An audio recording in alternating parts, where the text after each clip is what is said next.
ইতিহাস থেকে শিক্ষা নিতে হয়। কোন জাতি ইতিহাস রচনা করতে পারে না যদি সে ইতিহাসকে স্মরণ না করে, যদি সে ইতিহাস থেকে শিক্ষা না নেয়।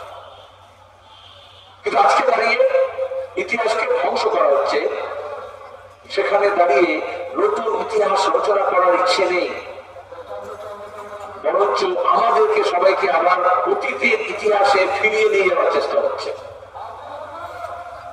এখানে বামপন্থী আর দক্ষিণপন্থীর মধ্যে তফাৎ, এখানে প্রতিক্রিয়াশীল শক্তি আর প্রগতিশীল শক্তির মধ্যে তফাৎ। আমরা প্রগতিশীল বলি কারণ, বামপন্থী বলি কারণ যে অবস্থায় আছি তার থেকে উত্তরণ বাড়াতে চাই।